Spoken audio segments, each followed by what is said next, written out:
What if I told you that today's project isn't a card at all? Using a brand new die from the Simon Says latest China on release, I stepped out of my usual card making comfort zone and created something completely different, a fun display piece featuring some natural elements collected right from my backyard. I love challenging myself to look at my crafting supplies in new ways, and this project was such a creative adventure. So let's dive in, and I'll show you exactly how it all came together. For those who are new here, I'm Revati and I create crowd making and paper crafting videos here on my channel. Welcome and let's get started. The star of our project today is the new Flourish Beautiful Butterfly Wafer die from Simon Says latest Shine On release. Now, this die creates a large, elegant butterfly with intricate floral details cut throughout the wings, making it a beautiful focal point for all kinds of paper crafting projects. The set includes three wafer dies, two that create the detailed butterfly wings, and a separate die that cuts out the butterfly body. The delicate floral elements and open areas add so much texture and interest, making it easy to create projects with an elegant dimensional look. As you'll see in today's projects, this die isn't just for cards, it's also perfect for creating unique decorative pieces that can be displayed and enjoyed long after they are made. I'm starting by die cutting the butterfly wings from white cardstock and the butterfly body from craft cardstock. Of course, you could use beautiful colored cardstocks for the wings right from the start, but I personally prefer cutting most of my die cut pieces from white cardstock. This gives me the flexibility to customize the colors exactly the way I want through ink blending and allows me to add multiple shades for more depth and dimension. Using white cardstock as a base also helps me coordinate the colors perfectly with the rest of the project, which is exactly what I'll be doing for this butterfly today. One of the things I love about this die is how versatile it is. There are actually a couple of different ways you can use it. For today's project, I'll be using the entire butterfly as intended with both the wings attached to create a full open winged butterfly design. But if you'd like a different look, you could also trim the wings apart at the center and use just one side to create the appearance of the butterfly resting with its wings folded together as if you're viewing it from the side. It's a simple modification, but it gives the die a completely different look and opens up even more creative possibilities. With all my die cut pieces ready, I place the butterfly wings onto my sticky mat. This helps keep all of those delicate pieces from shifting around while I'm ink blending and makes it so much more easier to achieve a smooth color transition. For today's butterfly, I wanted a color palette that felt bright, cheerful, and full of energy, so I decided to go with a vibrant combination of yellows and pinks. I started with Zest, blending that beautiful lemon yellow shade right in the center of each of those butterfly wings. Now, since the wings have so much intricate floral details, I used a light hand and slowly built up the color, allowing the yellow to settle in to all those gorgeous die cut areas. Now, once I was happy with the first layer, I brought in citrine to add a little more depth and variation. Rather than covering the entire area yellow, I focused this deeper shade closer to the center of the wings and gradually blended it outward, extending the color to about three quarters of each of those wings. Layering these two yellow tones together creates a much more natural look than using a single color alone and helps give the butterfly a soft glowing effect. Even at this stage, before adding any of that pink tones, I was already loving how bright and sunny the wings were looking. And the combination of zest and citrine creates such a beautiful foundation and really helps establish that vibrant, colorful look I was hoping to achieve for this project. Once I was happy with the yellow portion of the wings, it was time to bring in some pink. For that, I reached for rose, a beautiful, vibrant pink that has become one of my favorite shades in my collection. I absolutely love how well it pairs with the yellows we've already blended onto the wings. I started applying rose along the outer portions of the wings, gradually blending it inward towards the yellow. One of my favorite things about this color combination is how seamlessly the pink and yellow blend together, creating those gorgeous warm transition tones in between. Since this butterfly die is so delicate and detailed, I chose to do all my ink blending with a mini ink blending brush. I find that smaller brushes give much more control, especially when working around intricate die cut pieces like this one. Using the mini ink blending brush allowed me to slowly build up the color, blending the transition between the yellow and the pink, and reach all of that smaller areas without damaging or bending the delicate die cut pieces. It takes a little more time, but the detailed die cuts like this one, I think that extra control is well worth it. At this point, the butterfly was looking bright, vibrant, and colorful, but I wanted to add a little bit extra depth and dimension to really make those details stand out. So I reached out for a color you might not expect: black. Yes, you heard that right. I bought in a touch of black ink and very light handedly ink blended around the outer edges of the butterfly wings. Now, this definitely is one of those steps where less is more. I used a very light hand, slowly building up the color rather than applying too much at once. The goal wasn't to make the butterfly look dark, but simply to create those subtle shadows along the edges that would help define the shape of the wings. It's amazing to see how a small amount of black can completely transform a piece. By deepening the edges, the bright yellows and pinks appear even more vibrant, while the butterfly itself gains that greater sense of dimension and realism. Those soft shadows help draw your eye towards the center of the wings and really emphasize on all the beautiful floral details cut into the design. This is one of my favorite tricks for adding depth to colorful ink blended projects, and I love the way it gives this butterfly a little extra drama without taking away from the bright and cheerful color palette. I also added the black to the little body pieces that we cut out using craft cardstock. I absolutely love how the ink blending came together. The combination of the bright yellows, vibrant pinks, and those subtle black shadows create so much depth and dimension. And honestly, the butterfly is looking stunning already. Now, with the ink blending complete, it is time to remove the butterfly from the sticky mat. Now, since this is such a delicate piece with lots of intricate details, I like to be extra careful during this step. Now, rather than pulling the butterfly up from the mat, I prefer to gently bend the sticky mat away from the die cut. This allows the butterfly to naturally release from the surface with much less stress on those delicate areas. Now, it may take a few extra seconds, but it's definitely worth the patience. After spending all the time ink blending and adding dimension, the last thing you want is to accidentally tear such a beautiful piece. Even though today's project isn't a card, that doesn't mean we skip the sparkle. Now, if you've watched my videos before, you know I love adding little shine whenever I can. For this project, I decided to use the Tim Holtz Distress Rock Candy Clear Glitter. Now, this was actually the first time I was working with this particular project, so I wasn't entirely sure if I was doing it the right way. But I decided to experiment and see what happens. To apply it, I added a thin layer of liquid glue along the outer edges of the butterfly wings. Now, rather than applying the glue directly from the bottle, I used my finger to gently spread it out into a very thin, even layer. I wanted to avoid any thick spots of adhesive that might cause the chunky glitter to clump together. My goal was to achieve a cleaner, flatter finish while still getting all that beautiful sparkle. Now, while the glue was still wet, I sprinkled the rock candy glitter over the wings, making sure to cover all those glued areas. Then I repeated the same process around the remaining edges of the butterfly until the entire design had that beautiful touch of sparkle. Now, what I love about this particular glitter is that it does not add color. It simply catches the light and creates the most beautiful shine. The chunky sparkle along the edges adds another layer of texture and dimension, and when the butterfly catches the light, it looks absolutely gorgeous. It was the perfect finishing touch to complement all that vibrant ink blending that we added. While I let the butterfly sparkle dry, I moved on to the background, which is the main highlight of this project. Instead of making a card, I decided to frame this piece and create a beautiful decorative display.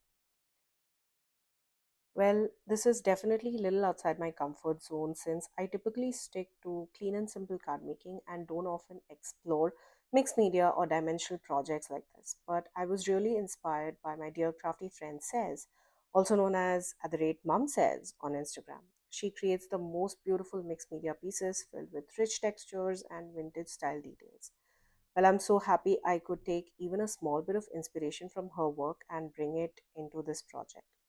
I will leave her Instagram link in the description box below. You definitely need to check out her amazing creations. For this project, I'm working with a small 4 by 4 inch frame that I picked up from my local dollar store. Now, these little frames are actually such a great find for crafting projects like this one, especially when you want to create something decorative without spending way too much. Now, to go along with the frame, I wanted to bring in something a little unexpected and very natural, so I used real moss straight from my backyard. Living in the Pacific Northwest, we are surrounded by lush greenery almost year round, and moss is such a beautiful part of that landscape. It felt really special to bring a small piece of that natural environment into my craft project. Using real moss adds that beautiful organic textured element that you can't replicate with, say, paper or artificial material. It instantly gives that piece more depth and grounded earthy feel, which works perfectly with the butterfly and the overall nature inspired theme of this project. I love how it connects the crafted elements with something real from the outdoors, making the whole design feel even more unique and personal. I started by removing the glass from the frame since we won't be needing it for this project. Once the glass was taken out, I placed back the backing into the frame so we could work directly on that base. To make sure everything stays secure, I added generous line of liquid glue around the inner edges of the frame. This helps bond the backing firmly to the frame itself so nothing shifts later on, especially once we start adding the dimensional elements like the moss and the butterfly.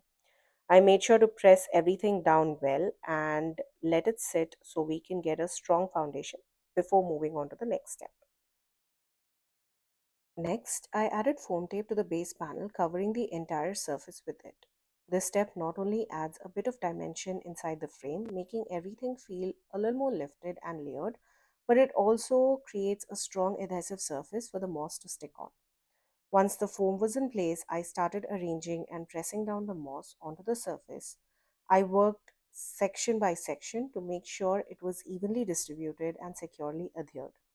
The texture of the moss really brings the whole base to life and gives it that natural organic look that I was going for in this framed piece. Honestly, I was still very new to this technique at this point and I wasn't completely sure if I was doing everything correctly. I went ahead and covered the base layer of the frame with moss, and while some of it adhered nicely to the foam tape, I could still see white gaps peeking through underneath. To fix that, I decided to bring in liquid glue and layer more moss on top. I wasn't sure if this was the right approach, but I kept working through trying to build the coverage and fill in those tiny empty spaces as best as I could. There were definitely moments where I felt a bit unsure about whether the project would even come together. You'll even notice me going back and forth with the liquid glue, pressing and adjusting the moss repeatedly just to get it to stay in place. It was a bit of trial and error process, but I kept going and slowly started to see it take shape. Just when I was almost done with the project and honestly starting to feel like I might have to give up, I remembered something sitting in my stash, the pixie spray. Now, I have never really used this on any project like this before. Well, Pixie Spray is a light tack repositionable adhesive that's usually used to hold stencils in place. It's designed not to tear paper or leave any sticky residue behind, which makes me curious to see if it could help me in this situation.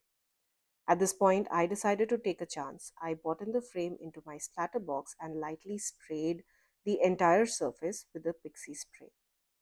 Then I quickly went back in and pressed the moss down again. I was genuinely surprised and really happy with the result. The moss immediately grabbed onto the adhesive and started to hold its shape much better. It's almost set everything in place and gave the whole base a more solid, cohesive feel, which was exactly what I was hoping for. Once everything was sprayed down and secured, I set the frame aside to rest and dry while I went back to our butterfly to finish the main focal point of our project. By this point, all the glitter on the wings had completely dried, but I still wanted to add a bit more dimension and softness to the design. So I decided to die cut an extra set of butterfly wings using vellum. Now, I used plain vellum here, but you could absolutely switch it up with translucent or shimmer vellum if you want even more glow and shine. The vellum adds a beautiful layered effect without overpowering the colors underneath, and it brings in just the right amount of softness and detail to enhance the overall look of the butterfly. I carefully brushed off any excess glitter from the butterfly before starting the assembly. To adhere everything together, I used just small drops of liquid glue, really tiny dots, since little goes a long way with that detailed die cuts like these. Now, I began by layering the ink blended wing pieces first, making sure everything lined up perfectly. Then I placed the vellum layer right on top of that to add that soft dimensional effect. Now, with delicate pieces like this one, less glue is definitely more. You only need the slightest amount of glue to hold everything in place, and it helps avoid any glue seeping out from the edges of the butterfly. Taking this little extra bit of care really helps make the final piece look clean and polished. Once the vellum layer was in place, I added the center body of the butterfly, which really brought the entire focal point together. With that final piece secured, our butterfly was complete. The vellum helps soften all that vibrant colors underneath, giving the wings a delicate, airy look while still allowing that beautiful ink blending to show through. It tones everything down just slightly, adding a soft, elegant finish to the design. I love how the softer effect pairs so well with the natural moss in the background. The combination of organic textures and delicate translucency ties the whole project together and really enhances that nature inspired feel. Now it's time to bring everything together and assemble the final piece. I bought back the frame, and by this point, the moss had completely set and felt nicely secured in place. To attach the butterfly, I added a generous amount of liquid glue to the back of it and carefully positioned it onto the moss. I made sure to place it exactly where I wanted it to sit, and it would sit nicely as the main focal point of the frame and hold securely without shifting. Once it was in position, I held it down firmly for a few seconds to ensure it adhered well to the textured surface. Because the moss adds so much uneven texture, I really wanted to make sure that the glue had time to properly grip onto the moss. Now, even at this stage, I absolutely love how this came together. The combination of that vibrant butterfly and the natural moss background is already making the frame look so unique and beautiful. You can absolutely leave this piece as is, but I wanted to add a final touch, a small sentiment to complete the design. For this, I used a label sticker from the Tim Holtz Ideology collection and chose a strip that says Focus on the Good. I really loved the sentiment and I felt it matched the theme of the project perfectly. I placed it onto the frame right below my butterfly in a simple, clean position so it wouldn't overpower the butterfly or the natural moss background, but still stand out enough to be noticed. It adds just the right finishing touch and ties the whole piece together beautifully.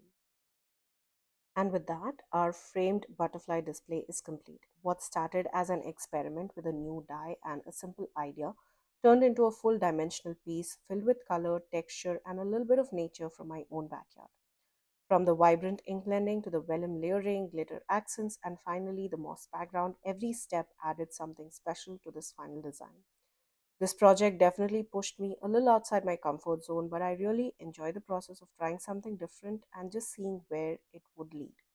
I hope this inspires you to look at your supplies in new ways too, and maybe even try a mixed media style project of your own. I'll be sure to leave links to all the supplies that I used in the description box below, along with the links to the new Shine on release by Simon's Stamp. Please know that all of these links are affiliate links, which means that if you shop using one of my links, I'll get a small commission at no cost to you guys. Thank you again for joining me today. Until next time, stay safe.